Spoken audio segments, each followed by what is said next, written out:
All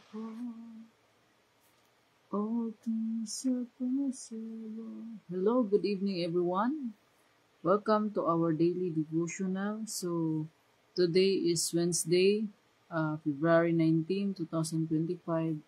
Ug karon ika-day 20 sa ato ang devotional. So, kining nga devotional is para for kids ni siya, but also applicable sa ato ang mga kids. So, atong topic is everything is possible.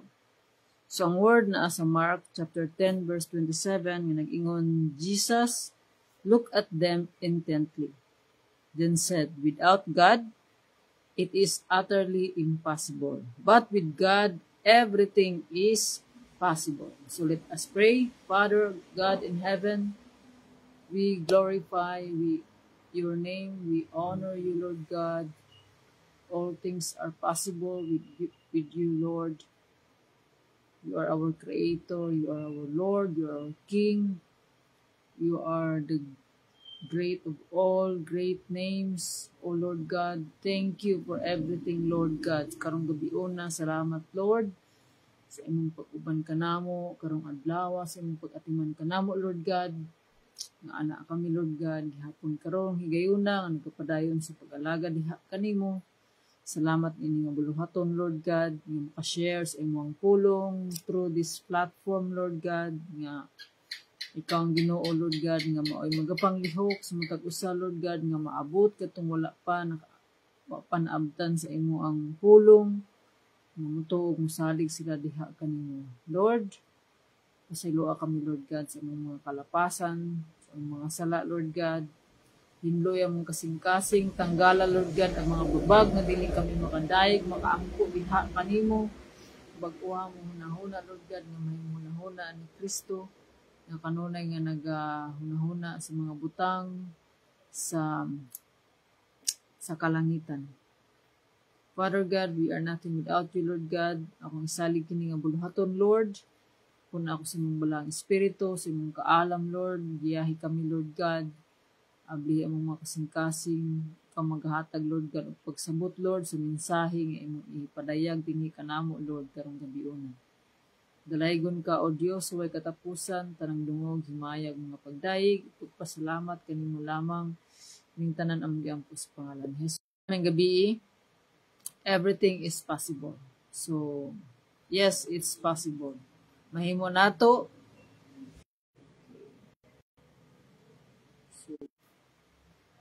Okay, again, so medyo hinay ato ang internet, but dili ni babag aron dili ta maka tuon sa pulong sa Ginoo. So,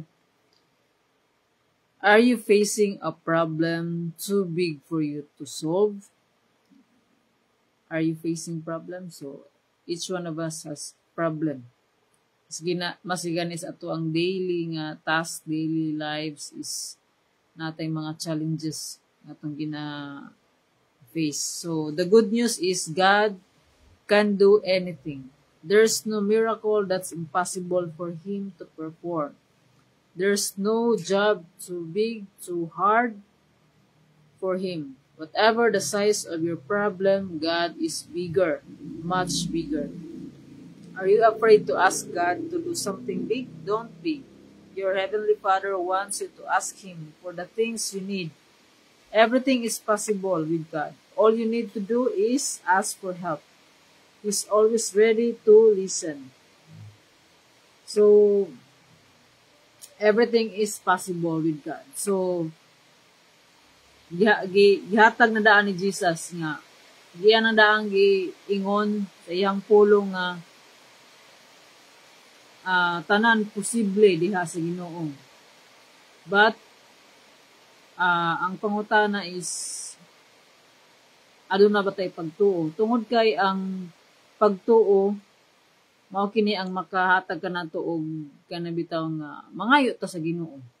Tungod kay kung wala tay pagtuo, dili ta masalig sa Ginoo og magduha-duha ta kung tubagon ba niya ang atong mga pag-ampo. So, mao ni nga we need to choose. Ang gi-offer sa Ginoo is a life of eternal life, but we have to do our part. So we have to, natay mga pag-abuhaton nga mga sacrifice. So at first, mahimo na siyang marag lisod siya, but mao ni nga mahimo nato ni pinaagi sa tabang sa Ginoo. So kani nga story na siya story, it's about the rich man. So ang dato ani, mao nang nakaingon ang Ginoo nga without God without God imposible gayud nga mahitabo. Tungod kay ang dato ningon gani ang sa kani nga story, ang dato iya na ganing gi sunod ang mga commandments. So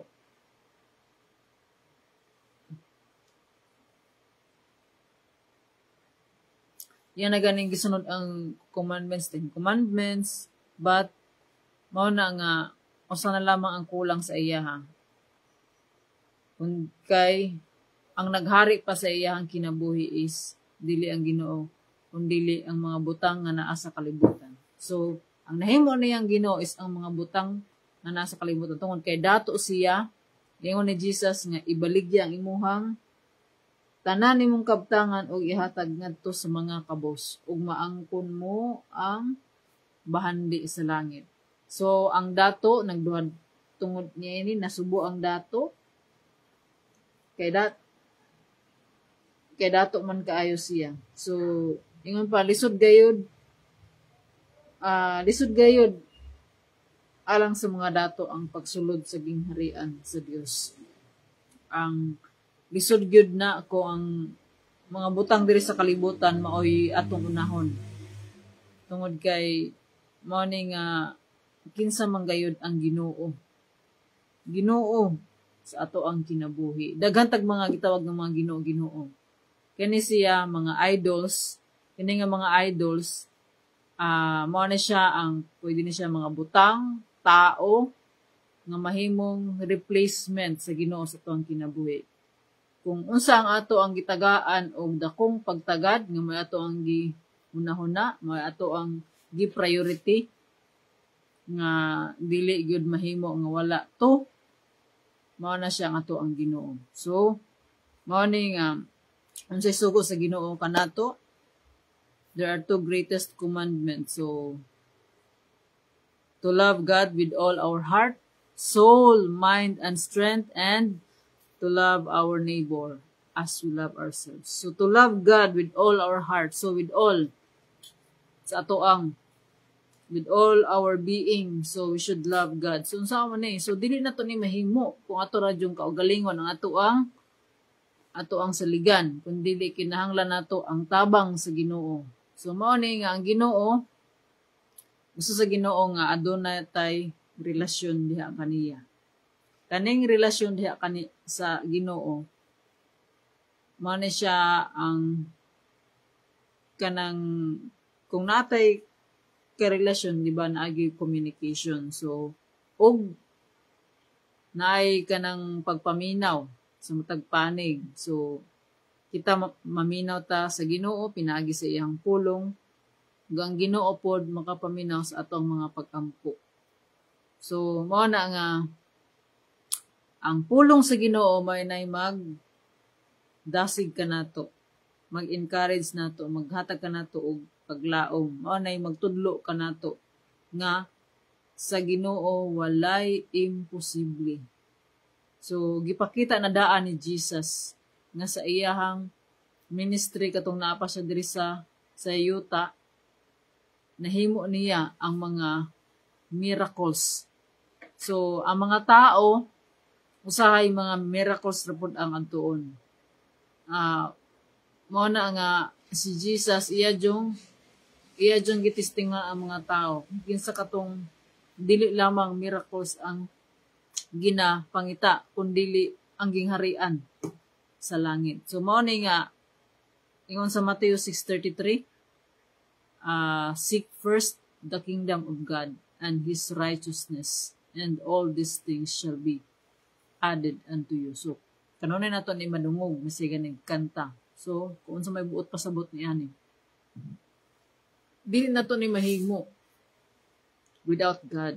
To seek God first, in our lives. So mao gyud na nga we need to decide. Every day is a day of decision making. So we have to make decisions daghan every day to follow God.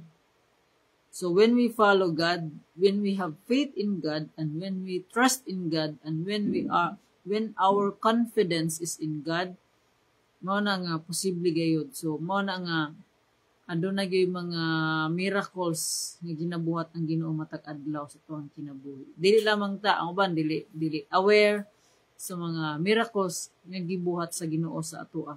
So mao ni nga even those our problems. So atong una-unaon nga kung kanunay ta nga nagaduol, nagatuon sa pulong sa Ginoo ug nagapaminaw sa Ginoo, so diri nato mahibal-an nga diri nato makatunan nga wala gyud imposible diha sa Ginoo.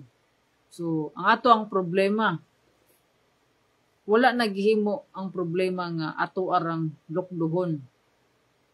So we are like sheep. So ang sheep gani, wala na ang sheep, dili na gidesign ang sheep nga adunay lukduhon. Mao na kita pod wala ta gidesign nga adunay tay lukduhon. So ato ning lukduhon nga problema. So ato ning surrender di sa Ginoo. Nganong gialaman ang mga problema sa ato ang kinabuhi? Nganong murag kuan na lamang left and right, there are many problems. So kanay mga problema usa ni siya ka testing or usa ni kapag patubo sa ato ang pagtuo. Dili ni alaw sa Ginoo ang problema nga walay solusyon. So mao natong dumdumon kanunay nga tanang problema adunay solusyon. Ngun pa habang may buhay may pag-asa. Ug habang may so hangtod nga naapa ta diri sa kalibutan, tanan natong problema adunay kasulbaran. So duo lamang sa Ginoo kay siya lamang ang adunay solusyon. Solusyon nga puno sa kaayuhan. Kaayuhan nato. Tungod kay ang Ginoo according sa iyang pulong aduna siya'y maayong plano para kanatong tanan. So mao ni nga atong ibutang atong pagsalig diha sa Ginoo. Kanunay ta nga surrender sa ato ang kinabuhi. Matag adlaw, sa atong pagmata matag adlaw, God is giving us chances every morning. Every morning is a new beginning to make things right because what's in the past, yesterday, ato na nang we leave behind yesterday. Just learn the lesson from yesterday. So dili ta mag-dwell in the past because it will only give us kanang problems. So masi kanang mga, di ba, past is past, kalimtan na nato na naapo na sa pulong sa Ginoo. Mao na nga usa po na siya sa akong na-learn. I do not dwell in the past. So what the present can offer. Let's enjoy the moment. Because kung ato apang giunahon na ang past, dili na to ma-enjoy kung unsa ang present. So, mao ni nga, dili ta mobalik sa kagahapon, kung dili let's just move forward and upward. So, kanunay ta nga mga tabang sa Ginoo. Magina akong ginakuan gyud dili nato ni mahimo kasi ganing pag-share nako sa pulong sa Ginoo, dili ni sayon nga kuan, it's not easy, but mo gina pinagi sa grasya sa Ginoo ako mapasalamaton gayon sa Ginoo kay maski inanay lamang nga kuan, I pray nga adunay daghang maabot nga kini nga mensahe mao nay makahatag og paglaom sa mga tao nga nanginahanglan. So nga maabot kini nga mensahe nga sa Ginoo wala gyud imposible. Ang ato lamang yung gusto lamang gyud sa Ginoo is ang atong relasyon diha kaniya. Tungod sa iyang dakong gugma, iyang gihatag si Jesus to save us from our sins nga we are bound to hell, but because God loves us so much, mao na nga He gave the perfect sacrifice in Jesus. So mao ni nga magpasalamat ta kanunay sa Ginoo. So let's live our lives with gratitude, with joy, and kanang gladness ato ang kinabuhi. Kaya ang Ginoo lamang gyud ang makahatag gyud sa katagbawan nga. The fulfillment that we long sa ato ang kinabuhi is sa Ginoo ra gyud nato makit-an. Usahay maka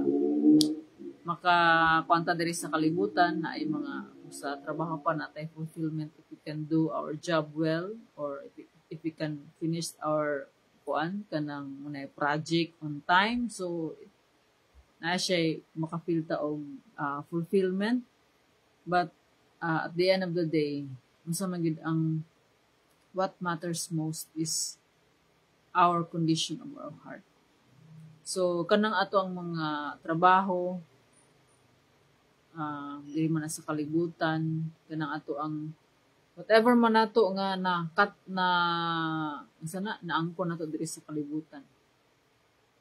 Adunay purpose ang Ginoo pod. Itagaan ta og mga butang, kay gusto sa Ginoo nga mahimo tang maayo nga piniyalan. Nga mahimo tang good example kung unsa mo behave ang usa kag katao nga naay pagtuo sa Ginoo. Nga ang Ginoo nga mao iyang saligan. So mo ni nga sa ako ang kinabuhi, ako naningkamot nga musunod sa Ginoo. Although nga dili gyud sayon, dili sayon ang pagsunod kay Kristo. Yes, dili sayon. Kung ato lang jung kaugalingon ato ang gisaligan. Kung dili ato jung pangayoon kanunay ang tabang sa Ginoo. Because with God, everything is possible. So, promise na sa Ginoo, everything is possible. O, tanan ng hitabo, adunay purpose ang Ginoo. So, walay di tamingon nga malas or swerte because everything has a reason. So, adunay mga butang nga gialaw nga hitabo because God will build up our character. Gusto sa Ginoo nga mahimo tang strong, nga mahimo tang maski sa mga challenges is dili na basta-basta nga matumba. Ang dili ang ato ang confidence na adiha sa Ginoo. Mao na nga kanunay ta nga dili ta kanabitang dili yuta mo bulag sa Ginoo. Tungod kay ang Ginoo wala ni bulag kanato. Iya tang kanunay kuptan. Kita lamang gyud ang mabiya tungod gusto nato nga ato ang pagbuot may matuman. But God's will be done. So kining tanan posible kung aduna gayud tay pagtuo sa Ginoo. Mao na nga sa mga story nga naa sa Biblia, if you have faith, everything is possible. So mao na nga ningon si Jesus nga pagkagamay sa tong pagtuo. Mao na nga tong iyang po kanunay, Lord, help me. Increase my faith. Mandili ko magduha-duha. Ang Ginoo gayud mo muhatag kita sa atong mga pag-ampo. Mag-ampo ta nga adunay pagsalig sa Ginoo nga dili ta magduha-duha nga iyang ihatag atong mga pag-ampo. Provided nga ang ato ang giampo subay sa iyang kabubuton. So, unsaon na to pagkahibalo sa kabubuton sa Ginoo? Ingon sa Romans chapter 12 verse 2. Do not conform with the standards of this world, but be transformed by renewing of your mind, so that you will know what God's will is, which is good, pleasing, and perfect. So, mao kini nga makahibalo ta ka unsa nga kabubuton sa Ginoo kung kanunay ta nga tuon o nagaduol sa iha. Tuon sa iyang pulong o ampo kanunay. So, mao kini nga atong ipabag-o sa Ginoo nga atong hunahuna. Kini atong hunahuna, diri ang battle between good and evil. So, It's always our decision because we have freedom. Tagaan ta og freedom sa Ginoo to choose, to make decisions for ourselves. But God wants us to decide to choose life, choose God. So, morning, ang Ginoo is so patient with us kay gusto sa Ginoo nga tanan maluwas. So, Jesus is the way, the truth, and the life. So, no one will come to the Father nga naa sa langit except through Jesus. So, believing in Jesus is not just saying we believe, but we have to do what He commands. So, ingon ni Jesus, if you love me, you will keep my commandments. So, unsa man ang commandments ato ang sundon? Morning nga, commandments sa Ginoo is dili na to i-depart atong basahon ug atong tun-an ang iyang pulong adlaw ug gabi. Ug ang Ginoo maghatag kanato og tumanon tanang nahasulat ug ang Ginoo maghatag kanato og success. So success in life is when we have God in our lives. So to God be all the glory. So let us pray. Father God in heaven, Lord, we thank you, Lord God, for today. Lord, increase pa nga mo ang pagtuo diha kanimo, Lord God. Aron kami, Lord God, sa among pagkinabuhi, Lord, tabangi kami. We know, Lord God, nga ikaw, gamhanan ka, Lord God, nga everything is possible sa imo, Lord God. Baguha, Lord God, ang mga hunahuna, aron kami makasayod sa imo ang kabubuti. Tabangi kami, Lord, salamat sa imong pag-uban ka namin karong gabi-una. Kini nga mensahe, Lord God, itusok kini, Lord God, sa mga tao nga nanginahanglan ini aron mulambo ang ilahang pagtuo diha kanimo. Balaygon ka, O Diyos, sa way katapusan. Salamat, Lord God. Ikaw magapamuhat sa matag usa, Lord God, na naminaw, Lord God, ining ang mensahe. Salamat, O Diyos. Tanang dungog, himaya og mga pagdayig, magpasalamat kanimo lamang amahan nga naa sa langit. Salamat, Lord, sa imong pag-uban kanamo. Gamo sa gyampo, Lord God, ang among pagkatulog na ikaw magtabon sa imuhang hamili nga dugo, Lord God, nga walay buhat sa kaaway, Lord, nga makasamo ka namo, Lord God. Ikaw magarinyo sa among mga kusog, sa among espiritu, Lord God, nga kami malaumon sa maayong ugma, Lord God, nga puno sa kalipay o kalinaw ang gikan diha kanimo upag laom. Salamat, Lord God, kayong tanan among gipasalamatan o giampo sa pangalan ni Jesus. Amen. Again, may gabi. So, everything is possible with God. So, God bless, good night, and see you tomorrow. Bye!